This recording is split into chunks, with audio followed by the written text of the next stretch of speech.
మా పట్ల దేవుడు చేశాడు. హల్లెలూయా. కొన్ని ద్వారాలు దేవుడు మా పట్ల చేశాడు.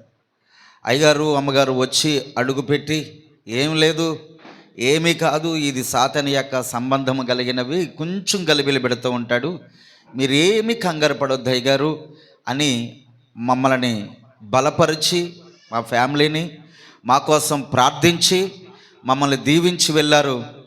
అప్పుడు కానించి ఆ దీవెన ఆశీర్వాదం నిండుగానే మెండుగా కలుగుతూ ఉంది. ఆమెన్. హల్లెలూయా, హల్లెలూయా. మీరు మన షాలేం మినిస్ట్రీ కోసం మీరు స్టేటస్లు పెడతారో, వాగ్దానాలు లేకపోతే లింక్ షేర్ చేస్తారో నాకు తెలియదు, కానీ నేను మాత్రం అయ్యగారి స్టేటస్ నేను పెడతాను, వాగ్దానాలు పెడుతూ ఉంటాను.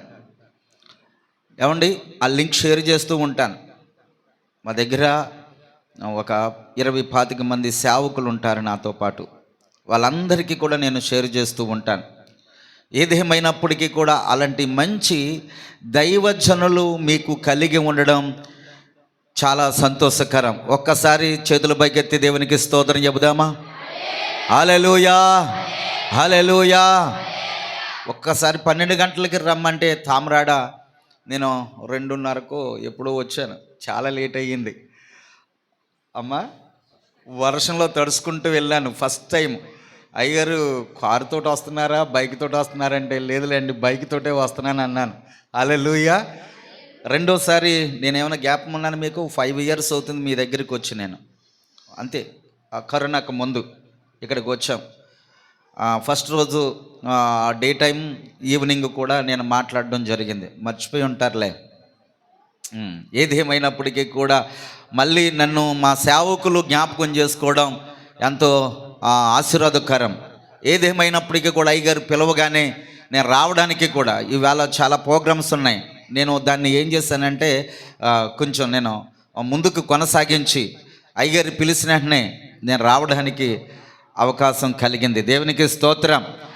దైవజనుడు అభిషేకము కలిగిన వాడు, దైవజనుడు దేవుని ఆత్మతో నడిపించబడినవాడు, దైవ సేవకుడు దేవుడు ఎన్నుకున్నబడినవాడు. దేవునికి స్తోత్రం చెప్పండి.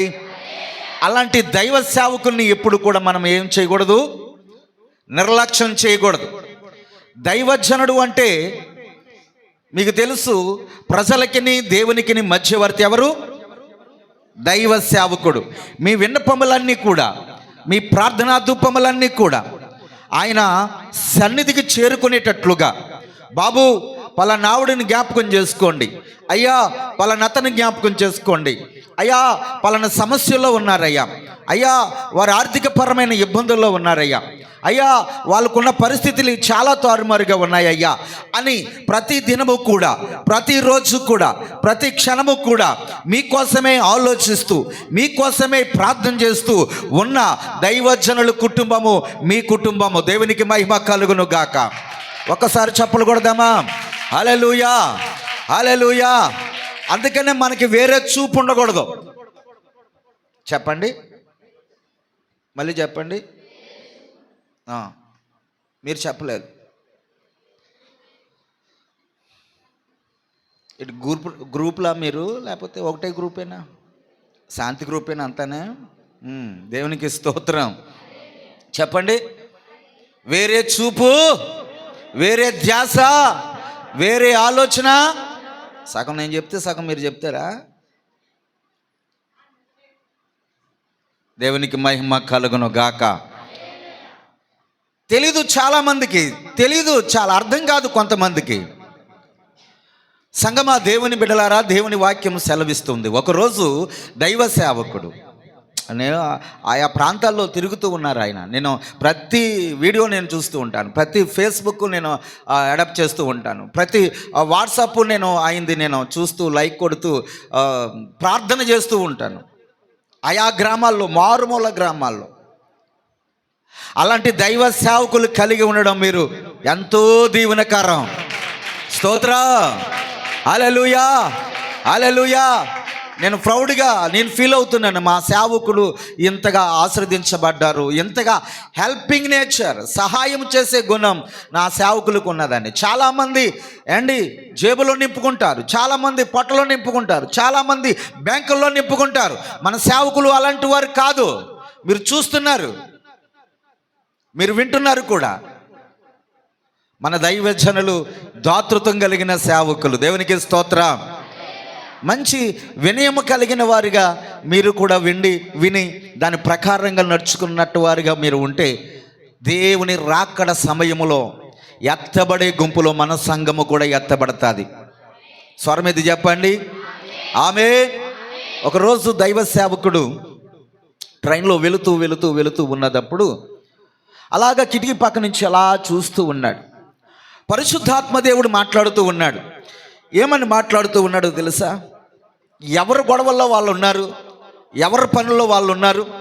పేపర్ చదివేవాళ్ళు, సెల్ ఫోన్లు చూసేవారు, సమోసాలు తినేవాళ్ళు, కౌర్లు చెప్పుకునేవాళ్ళు రకరకాలుగా ఉన్నారు. నిలబడి నా మాటలు చెప్పు అని చెప్పడం జరిగింది. ఆయన భ్రమేములో అనుకున్నాడు. నా భ్రమేమో అనుకున్నాడు.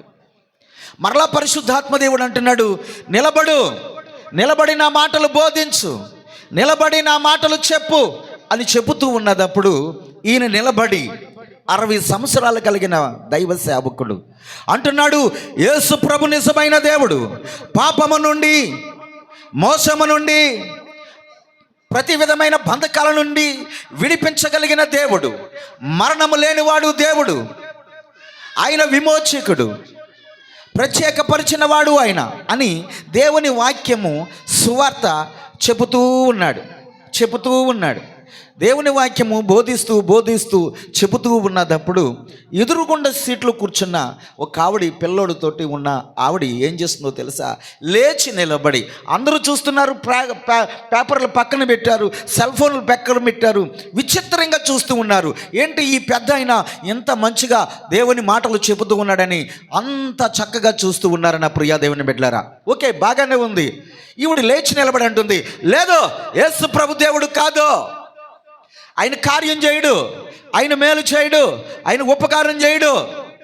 లేదు, నువ్వు పక్కన పెట్టు, నువ్వు సువార్త మానేయి, నువ్వు దేవుని మాటలు చెప్పడం మానేసే అని ఆమెలో ఉండి సాతానుడు భయంకరంగా మాట్లాడుతూ ఉన్నాడు. అయినా పరిశుద్ధాత్మ దేవుడు అంటున్నాడు, ఈయన నిలబెట్టుకుని, ఆవిడ అలాగంటుంది, పర్వాలేదు నువ్వు చెప్పు, ఆవిడ అలాగంటుంది, నువ్వు చెప్పు అంటుంటే ఈయన ఇంకా చెబుతూ ఉన్నసరికి ఆమె తట్టుకోలేక ఏం చేసిందో తెలుసా? ఎగిరి తన్ని ఆయన కింద పాడేసి పిడిగుద్దులు గుద్ది చింపు పట్టుకుని తల పట్టుకుని భయంకరంగా ట్రైన్ వెళుతూనే ఉంటుంది, అందరూ చూస్తూనే ఉంటున్నారు, చాలా ఇష్టానుసారంగా కొడుతూ ఉన్నది. ప్రియాదేవిని బిడ్డలారా, లేదు అమ్మ ఒక్క నిమిషం ఆగు అన్న మాట కూడా ఈయన మాట్లాడుకోకుండా అలాగే కొట్టించుకుంటూ అంటున్నాడు, దేవుడు గొప్ప దేవుడు, మహిమ కలిగిన దేవుడు, మరణము నుండి తిరిగి లేచినవాడు, పాపము లేనివాడు, ఆయన స్వస్థపరిచేవాడు, బాగు చేసేవాడు అని చెబుతూ ఉన్నదప్పుడు ఆ సీట్లో కూర్చుని తన కుమారుడు 13 సంవత్సరాలు కలిగిన వాడు వెంటనే నిలబడి వాళ్ళ అమ్మతో అంటున్నాడు, అమ్మ ఆపు, ఎందుకు కొడుతున్నావు? ఆయన సేవకుడు, ఆయన దైవజనుడు అని చెప్పేసరికి, ఏంటి బాబు ఎందుకు అలాగా, మళ్ళీ ఇంకొకసారను అంటూ ఉంటుంటే, ఆయన దైవ సేవకుడు ఎందుకు కొడుతున్నావు? కొట్టి ఆవిడే ఆగిపోయింది. ఏంటి విచిత్రం? కొట్టే ఆవిడే ఆగిపోయింది. ఈయన లేచి పెద్దయినా నిలబడి అవన్నీ చూసుకుంటూ ఉంటున్నాడు. ఆ కుర్రని పట్టుకొని ఏడుస్తూ అంటుంది, బాబు మళ్ళీ ఇంకొకసారన్నా, ఆయన సేవకుడమ్మా, ఎందుకు ఆయన కొడుతున్నావు, ఎందుకు ఆయన బాధ పెడుతున్నావు, ఎందుకు ఆయన తిడుతున్నావు అని ఆ కుమారుడు అంటుంటే ఆమె నిలబడి కొడుకుని చేత్తో పట్టుకొని, యేసు ప్రభు స్వస్థపరిచే దేవుడు, యేసు ప్రభు బాగు చేసే దేవుడు. ఎందుకో తెలుసా? ఆవిడ కుమారుని తీసుకుని హాస్పిటల్ నుంచి వస్తుంది. డాక్టర్ స్టేట్మెంట్ ఇచ్చాడు, దేవుని చిత్తమైతే మాటలు వస్తాయి, దేవుని చిత్తం కాకపోతే మాటలు రావు. 13 సంవత్సరాలు బట్టి మాటలు లేవు అతనికి. దేవుని వాక్యము బోధిస్తూ ఉన్నదప్పుడు, దేవుని సువార్త బోధిస్తూ ఉన్నదప్పుడు ఆ కుమారుడికి స్వస్థత కలిగింది. గంభీరంగా దేవునికి స్తోత్రం పలుకుదాం. హల్లెలూయా, హల్లెలూయా. దేవునికి మహిమ కలుగును గాక. దేవుని వాక్యం ఊరికనే కాదు, ఉపవాస కూటాలు. దైవజనుడు భారము కలిగి బాధ్యత కలిగి పెట్టది. మనమందరము కూడా మేలు పొందుకోవడానికే ఈ కూటాలు. స్తోత్రం చెబుదామా? ఒక్కొక్క మాట శ్రద్ధగా వింటే మీకున్న శాపాలు కానివ్వండి, పాపాలు కానివ్వండి, మీకున్న ఇరుకులు కానివ్వండి, ఆర్థికపరమైన సమస్యలు కానివ్వండి, నజరేయుడైన యేసుక్రీస్తు నామములో ఈ ఉపవాస కోటాల్లో విడుదల కలుగుతాయి. గట్టిగా చెప్పండి ఆమేనని. ఆమేన్. అది ఖచ్చితంగా. విచిత్రంగా చూస్తున్నారు అందరూ కూడా. ఏంట్రా ఇప్పుడు వరకు దేవుడు కాదండి, ఇప్పుడేమో యేసు ప్రభు నిజమైన దేవుడు అంటే అప్పుడు ఆవిడ విట్నెస్ చెబుతుంది, సాక్ష్యం చెబుతూ ఉంది. నా కుమారుడు 13 సంవత్సరాలు బట్టి మాటలు లేవు. సో ఈ సేవకుడు వాక్యం బోధిస్తూ ఉన్నది. అప్పుడు ఈ సేవకుడు ప్రార్థన చేసి దేవుని మాటలు బోధిస్తూ ఉన్నది. అప్పుడు విసురుతున్నది. అప్పుడు ఆ విత్తనాలు నాలో ఫలించలేదు కానీ నా కుమారుల్లో ఫలించుని. అందుకని కుటుంబాలతో రావాలి. ఆ ట్రైన్లో, ఆ భోగిలో ఉన్న వాళ్ళందరూ కూడా ఆశ్చర్యపడిపోయి దైవజనుడి దగ్గరకు వచ్చి మోకరించి అందరూ ప్రార్థిస్తూ ఉన్నారు. నా ప్రియా దేవుని బిడ్డలారా, ఎవరి పనులు వాళ్ళు ఉంటున్నారేమో అనుకుంటున్నావేమో. నువ్వు దేవుని మాటలు వినడానికి దేవుని మందిరానికి రా, నీ కుటుంబాలతో రా. దేవుని వాక్యము మన పాస్టర్ గారు కదని నువ్వు నిర్లక్ష్యం చేస్తున్నావా? నీ దైవ సేవకుల మీద అభిషేకం ఉంది. అమ్మినన్రా, దేవుని ఆత్మతో నడిపించిన దైవ సేవకులు, వెనకాల పోగు చేసుకుంటానికి వచ్చిన దైవ సేవకులు కాదు, ఆత్మల భారము కలిగిన దైవ సేవకులు. ఆమేన్. నా ప్రియ దేవుని సంగమా, దేవుని సేవలో ఇప్పుడు చాలామంది ఆగిపోతూ ఉన్నారు. నీ విట్నెస్ చెప్పి, నీ సాక్ష్యం చెప్పి ఈవిడ ఎలాగైతే మేలు పొందుకుందో నీవు కూడా అలాగే మేలు పొందుకున్నావు. మీ సేవకులు, మన దైవజనులు సువార్త చేసి, ప్రార్థన చేసి, ఇంటింటికి తిరిగి విజిటింగ్ చేసి, గృహ దర్శనాలు చేసి, సేవకులు దర్శించి మీ కుటుంబము అనేకమైన బంధకాల నుంచి విడిపిస్తే ఇప్పుడు నువ్వు ఖాళీగా కూర్చుంటున్నావు తప్ప ఈవిడికిలాగా సాక్ష్యం చెప్పుకోలేకపోతున్నావు. ఈవిడికిలాగా నాకు మేలు జరిగింది, నా కుమారుడి పట్ల, నా భర్త పట్ల, నా పిల్లల పట్ల విసిగి వేసారి చెందుతున్న నా జీవితంలో గొప్ప కార్యాలు నా దేవుడు చేశాడని ఈవిడ ఎలాగైతే సాక్ష్యం చెప్పుకుందో నీవు కూడా సాక్ష్యం చెప్పుకుంటే ఆ భోగిలో ఉన్న వాళ్ళందరూ వస్తారుగా యేసయ్య దగ్గరికి, సేవకుడి దగ్గరికి. ఎందుకు నిలబడలేకపోతున్నారు మీరు? మేలు పొందుకోవడమేనా? కార్యాలు పొందుకోవడమేనా? ఉపకారం పొందుకోవడమేనా? స్వస్థతలు పొందుకోవడమేనా? ఒక సాక్షిగా నిలబడలేవా నువ్వు? ఒక సాక్షిగా దేవుని సన్నిధిలో అనేక మందికి గ్రామంలోనికి వెళ్ళి చూడండి, కొన్ని పట్టణాల్లో, కొన్ని సంఘాల్లో కొంతమంది ఒక 5 కానీ 3 కానీ 2 కానీ స్త్రీలైన వారు హ్యాండ్ బ్యాగ్ తగిలించుకొని దాంట్లో మంచి చిన్న బైబిల్ పట్టుకొని కరపత్రాలు పంచిపెట్టుకుని వాళ్ళ బంధువుల దగ్గరికి వెళ్ళి మా అయ్యగారు చేసిన ప్రార్థన బట్టి, మా మందిరంలో జరిగిన కార్యాలు బట్టి వివరించి మందిరానికి నడిపిస్తూ ఉంటున్నారు. రక్షణ అనుభవంలోనికి నడిపిస్తున్నారు వాళ్ళందరూ కూడా. మీరు ఎందుకు చేయలేకపోవాలి అలాగా? ఎందుకు ఆగిపోతున్నారు మీరు అలాగా? ఒక్కవేళ ఆగిపోయారేమో, మళ్ళీ చేస్తున్నారేమో, ఇంకా చెయ్యమని పరిశుద్ధాత్మ దేవుడు దైవ సేవకులుగా నిలబెట్టుకుని మీతో మాట్లాడుతున్నాడు ఈ రోజున. దేవునికి మహిమ కలుగును గాక. సువార్త చేస్తే, ఆత్మలు రక్షిస్తే ఉపవాస కూటాలు ఇలా కాదు కదా, ఓపెన్ గ్రౌండ్లో పెట్టేస్తారు అయ్యగారు. అంత విస్తారమైన జనాన్ని ఉపవాస కూటాల్లో నడిపిస్తాడు దేవుడు. చప్పట్లు కొడుతూ దేవుని నామమును కనిపించండి. హల్లెలూయా. చెయ్యాలి సంగమా. ఎంచోపు మేలులు పొందుకోవడం కాదు సంగమా, కార్యాలు పొందుకోవడం కాదు సంగమా. ఒక్కొక్క బిడ్డ, యవన బిడ్డ మా మందిరంలో కార్యాలు, మా మందిరంలో ఉపవాసాలని ఈ బిడ్డ 2 3 చెప్పిన దాంట్లో ఒక్కరైనా స్పందిస్తారు. ఈ ఒక్క బిడ్డ చెప్పిన వాళ్ళ ఫ్రెండ్ సర్కిల్లో ఐదుగురు చెప్తే ఒక్కరైనా స్పందిస్తారు, ఇద్దరైనా స్పందిస్తారు. ఇలాగ 1 by 1 ఎంతమంది వస్తారు? అందరూ ఇక్కడ కోడళ్ళు కాదు కదా, పుట్టినోళ్ళు కూడా ఉన్నారు. అందరూ కోడళ్ళు ఉన్నారు, పుట్టినోళ్ళు ఉన్నారు. మా ఊరిలో, మా ఇంటి దగ్గర, మా చర్చిలో మా ఉపవాస కోటలు జరుగుతున్నాయని ఫోన్ చేసి మీ పుట్టింటి వారినో, తోబుట్టువులను, రక్త సంబంధులను పిలుచుకొని ఒక్క పూట దేవుని వాక్యం విని వెళ్ళిందండి. హల్లెలూయా. వారి జీవితంలో కార్యాలు జరుగుతాయిగా. చెప్పరా? సీరియస్గా ఉన్నారంటే హల్లెలూయా, హల్లెలూయా కదా, అవునా కదా, జరుగుతున్నాయి కదా మీ పట్ల.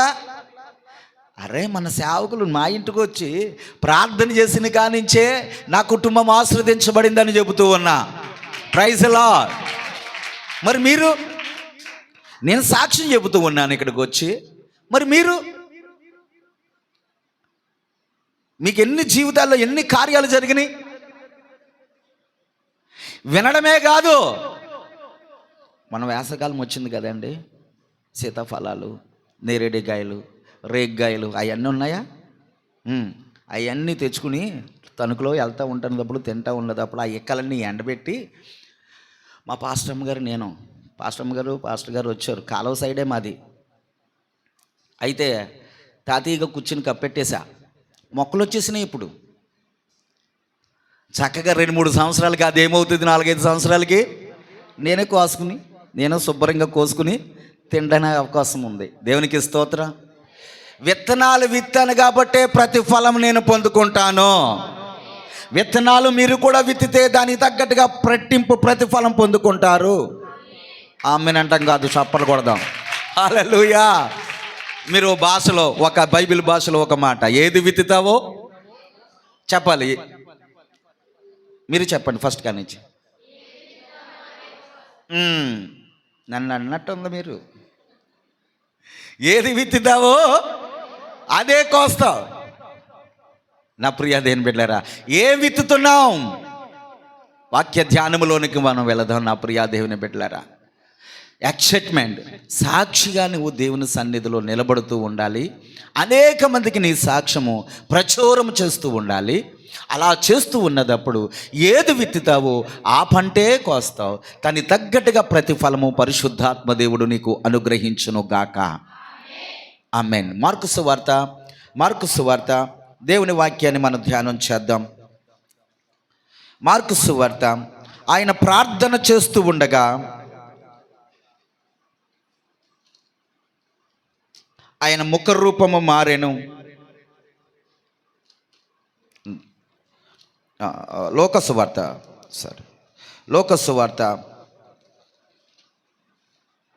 9వ అధ్యాయము.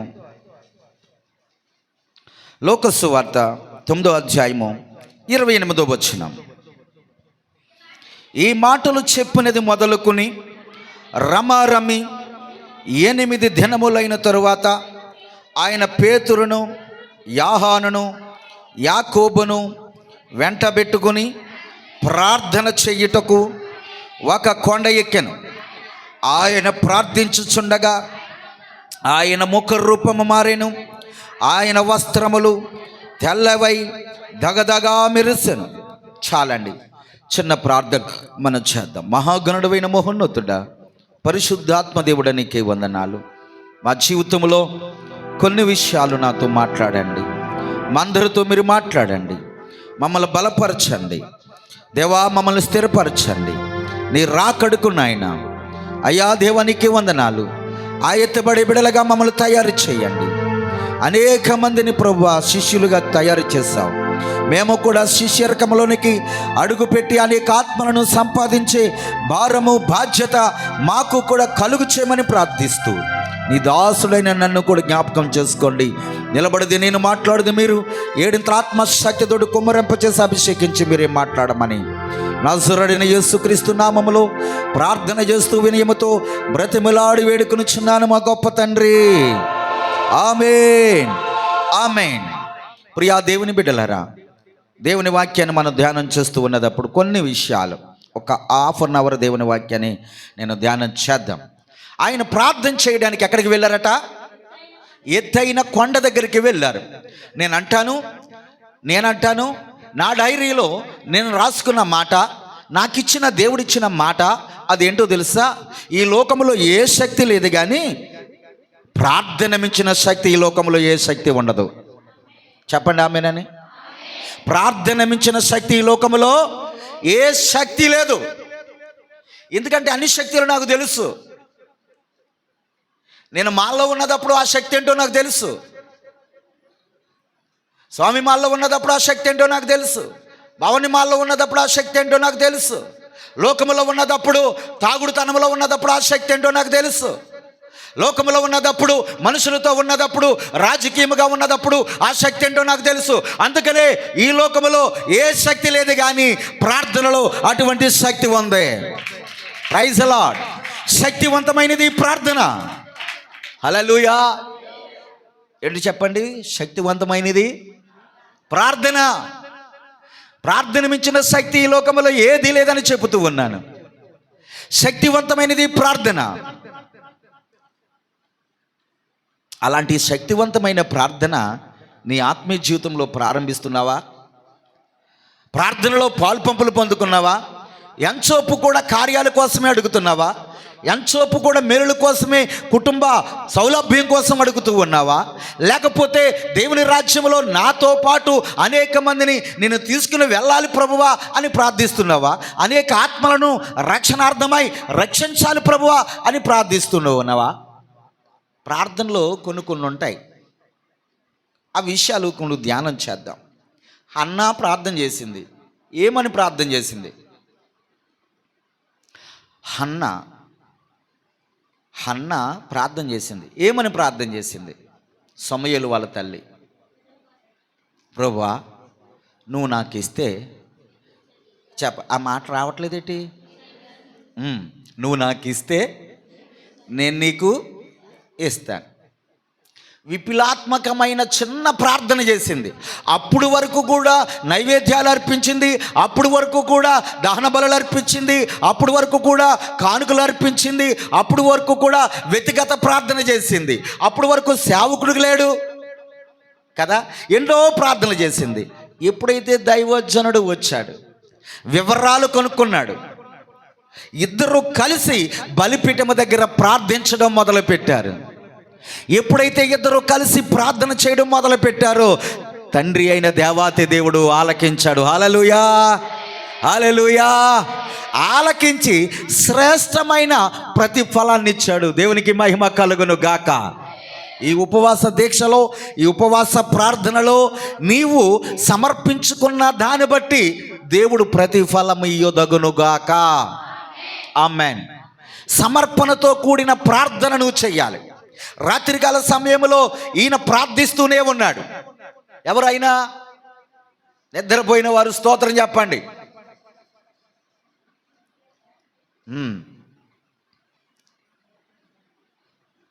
బాగానే ఉన్నారు.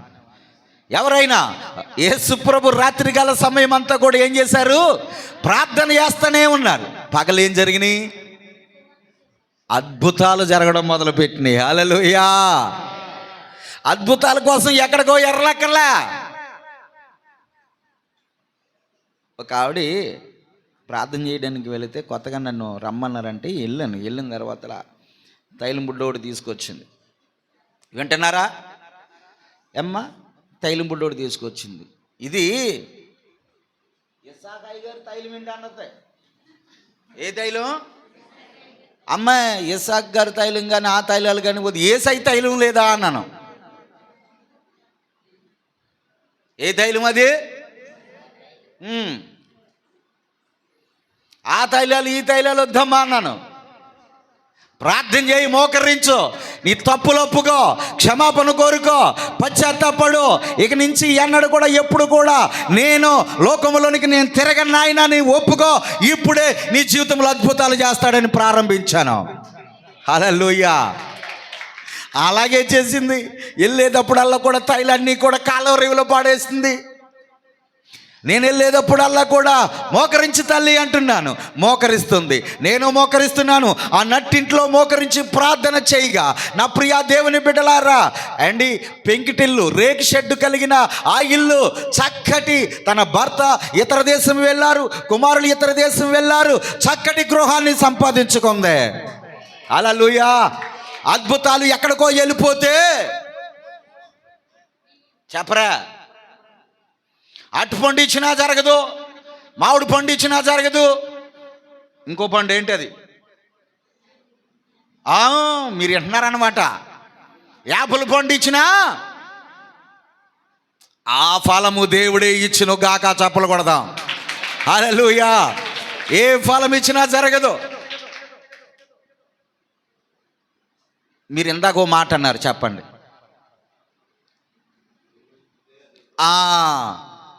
మా జ్ఞాపకం ఉంటాయి అన్నీ. చెప్పండి, మాట మాటికి అడుగుతాను, ఏం చెప్పండి, అదే చెప్పండి. ఆ మాట అండి, ఏది విత్తుతావో అయ్యగారు అన్నారు, వాక్యం చదువుతూ కదా, ఆ వాక్యంలో రాయబడుతున్నది దేవుని తట్టు తిరగాలి. అక్కడక్కడ కాదు తిరిగేది. తిరిగితే కాళ్ళు ఆగుతాయి తప్ప, ప్రయాస వ్యర్థమైపోతుంది తప్ప, ప్రతి ఫలము ఏది ఉండదు. తల్లులారా, సంగమా, మా పాస్టమ్మ గారికి మొక్కలంటే చాలా పిచ్చి. దగ్గర దగ్గర 100 మొక్కలు ఉన్నాయి కాలువరేవులో మా దగ్గర. అయితే ఎందుకు బుజ్జి అవన్నీ తెచ్చేసి అలాగే వేసేస్తావు అంటే, మీకు తెలియదండి అంది. ఇక్కడ వేయండి ఆ మొక్క అన్నది. వేసాను తాతీగా కూర్చుని. ఇక్కడ బాగోదని బయటికి వెళ్ళి వచ్చి అన్నది, దాన్ని పీకేసి ఇంకో చోట వేసింది. మా పిల్లలు వచ్చి అన్నారు, అది డాడీ ఎక్కడ వేసేవంటే, ఏదోటి గేదెలు తొక్కుపోతాయి, ఇక్కడ కాదు అక్కడనేది. ఉన్నదా చచ్చింది అది, దాన్ని ఎందుకు అలా చంపేస్తారే అన్నాను. నిజంగా చచ్చిపోయింది అది. మళ్ళీ పాదినా అనుభవాలమ్మా, అనుభవాలు. యేసు వైపు చూసి దేవుని యొక్క బలిపీఠము దగ్గరకు వచ్చి అంగలార్చుడి, మొర్ర పెట్టాలి. నువ్వు నాకు మొర్ర పెట్టుము, నేను నీకు. ఆన్లైన్లో లేట్ అవుతే తప్ప కానీ నా దేవుని దగ్గర మాత్రం లేట్ కాదు. నీ ప్రార్థనకి ప్రతిఫలం ఇస్తాడు. హల్లెలూయా, హల్లెలూయా. ఆయన ప్రార్థించుచుండగా రూపం మారింది అంటే, నీవు ప్రార్థిస్తూ ఉండగా స్థితిగతులు మారాలి, పరిస్థితులు మారాలి, జీవితం మారాలి, ఎడ్యుకేషన్ మారాలి, ఫ్యామిలీ మారాలి. తాగుబోతాడు, తిరిగిపోతాళ్ళు, వ్యభిచారులు మారాలి. మారినట్టుగా నటించకూడదు, మారాలంతే. హల్లెలూయా. రోజుకొచ్చి 10 hours చదువుతున్నదంటండి అమ్మగారు. వరంగల్లో నా అమ్మ ఇంటర్వ్యూ ఇచ్చింది నిన్న మొన్న. 10 hours రోజుకొచ్చి ఫోన్ పట్టుకోలే, టీవీ పట్టుకోలే. వాళ్ళ డాడీ టైర్ పంచ్లో టైర్లు షాపులో పంచర్లు వేసుకునేవాడు. 50 రూపాయలు, 100 రూపాయలు అలాగా. టైర్ పంచి పడితే, ప్యాచ్ పడితే పంచర్లు వేసుకుని వాళ్ళ అమ్మ రోజు కూలీకి వెళ్ళేది. నేను ఖచ్చితంగా ఒక డ్రీమ్ ఉంది ఆ అమ్మాయికి. వాళ్ళ చెల్లి ఇంపోజిస్లో ఏదో 25,000 30,000 శాలరీ తెచ్చుకుంటుందంట. నేను ఖచ్చితంగా జాబ్ కొట్టాలని నేను అనుకున్నదట. ఫిక్స్ అయిందంట మైండ్లో, డిసైడ్ అయిందంతే. రోజుకొచ్చి ఎన్ని అవర్స్? 10 hours. 10 hours బుక్ అలా చదువుతానే మొదలుపెట్టిందట. డిఎస్పి కొట్టేసిందండి, district superintendent of police.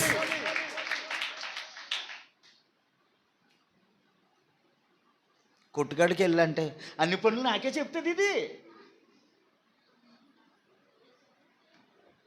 Phone అట్టుకుని వదలవు, టీవీ అట్టుకుని వదలవు, ఫ్రెండ్స్ పట్టుకుని వదలవు, ఏదైనా దొరికిందంటే దాన్ని వదలవు. ఎలా బాగుపడుతుంది లైఫ్, ఎలాగవుతుంది చేంజ్?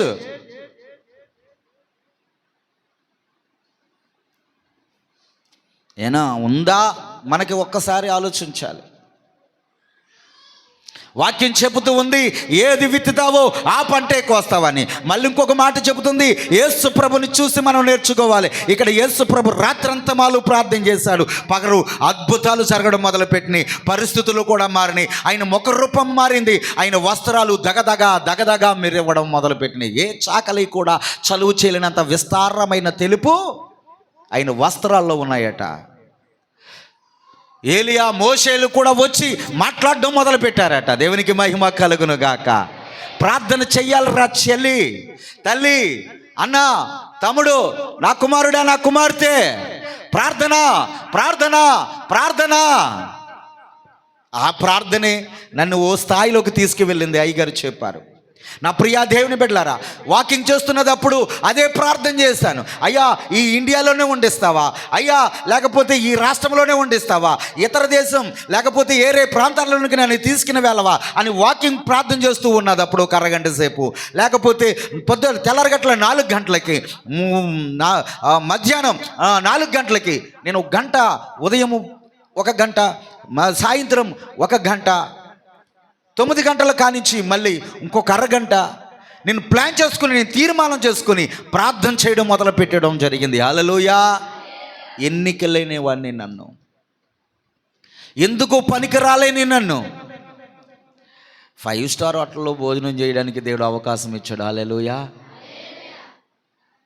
ఆ 5 స్టార్ ఎలా ఉంటుందో తెలియదు మనకు, అసలు ఫ్లైట్ ఎక్కే పరిస్థితి మనకు తెలియదు. అసలు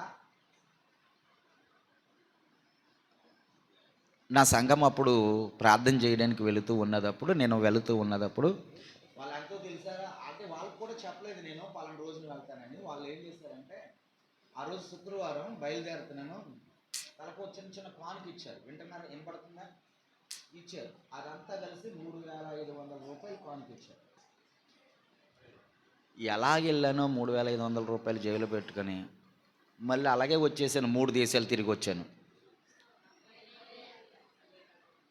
దేవునికి మహిమ కలుగును.